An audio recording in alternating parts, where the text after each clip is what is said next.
Helen is ready. I'm going to invite Helen Mukasa. She's the head of marketing at the Innovation Village. Legal.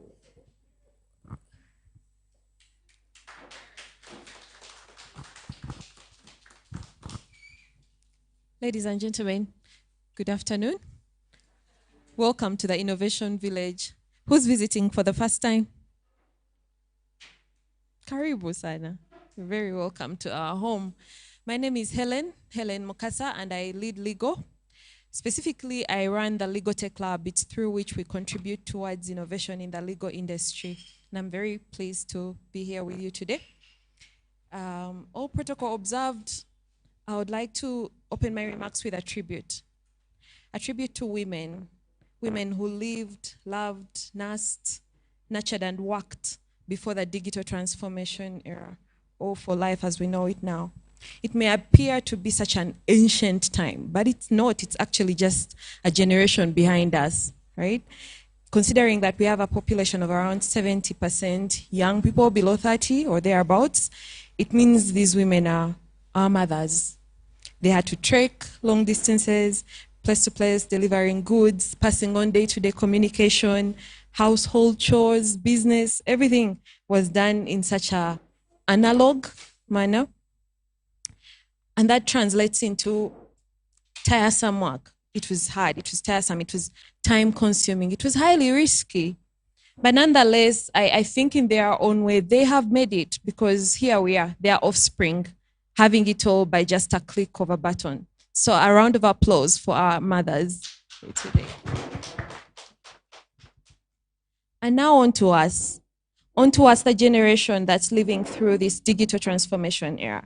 So much has been made easier for us. It's faster, it's safer, because we have access to technology. And that can only mean that our innovation capabilities can only be limited by our own imagination. We have phones, we have cars, we have cameras. We are living the wildest dreams of the women that lived before us. And so as we progress onto this journey, it's incumbent on us to challenge our minds, to think innovatively, but to foster inclusion as we innovate. It's our job as innovators, I believe, to ensure that as we create solutions, as we create products, we should be able to think about a human-centered design approach. If you build a solution today or a product, how does your solution work on a Monday for a woman in Bushenyi? Digital transformation or easy access to these technologies should not be restricted to the women in the urban areas.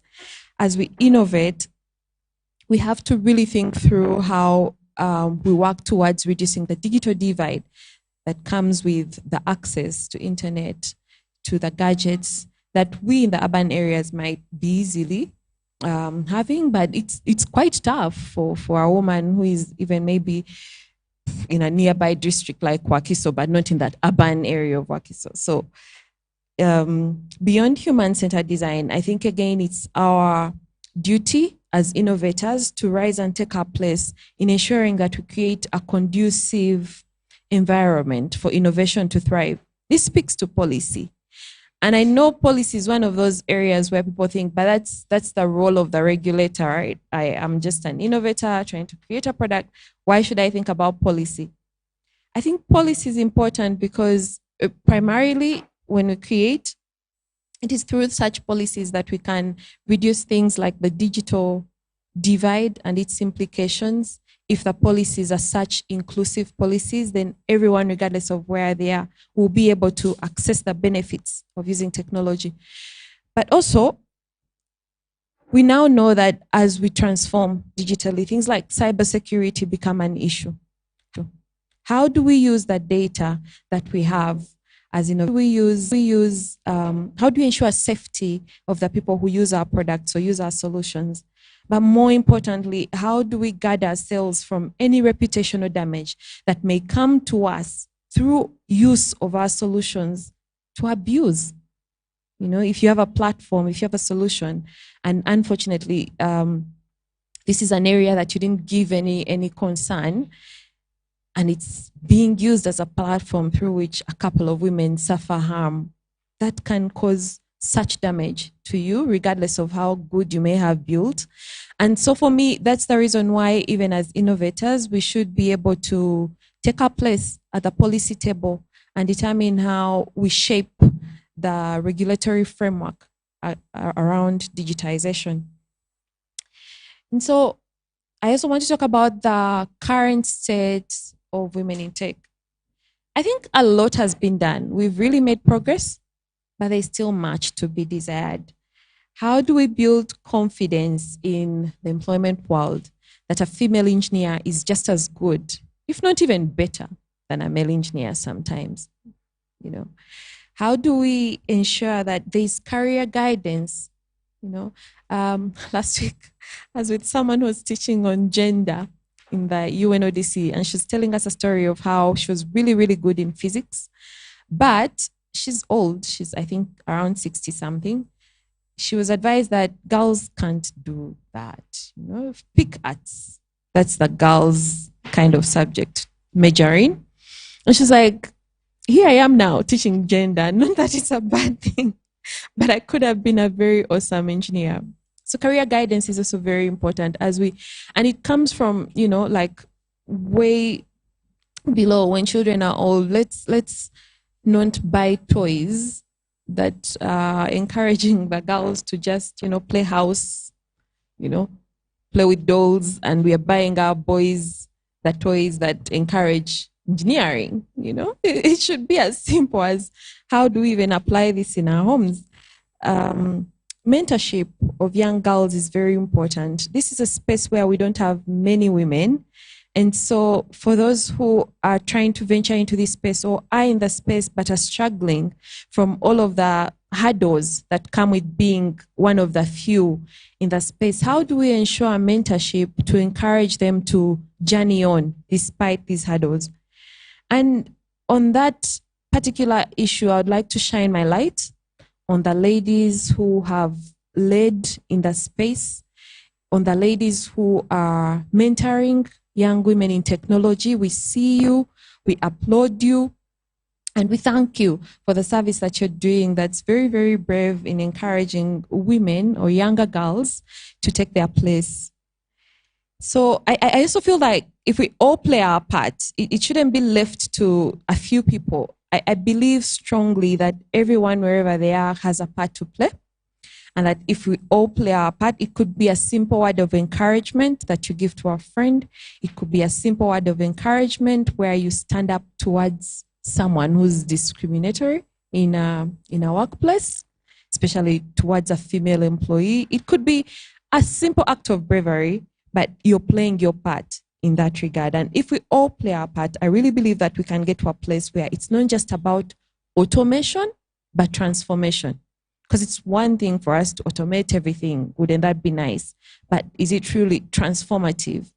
If a woman is still afraid of carrying a Visa card because she'll be beaten at home, did we automate or did we transform?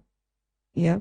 So it should require us to really think through how we move this agenda forward in an inclusive manner and create a safe space. And I know that we have made a lot of strides as women, but we still have challenges. Yes, we have the tech, we have the cars and the phones. We can get information easily on our phones. We can get from place to place safely, but we still have challenges as women. But I just want to encourage you by saying that every time you feel like you're in a very hard place, you're going through something either at work or you're going through something at home or as an individual, look up into the sky and imagine all the women who went before you, the women in your line, the women who didn't have access to all of the tools you have. Just look up and imagine all of them cheering you on, applauding you and saying, you go girl, you can do it, you have the tools, far better tools than they had. And I hope that that can encourage you to carry on and don't give up, because I think that if we don't give up, one problem at a time, we can really truly achieve what our ambitions are. So I thank you for listening to me. I thank SafeBoda and the Innovation Village for creating this event for us to have thought-provoking conversations on how we can transform digitally in an inclusive manner. Thank you.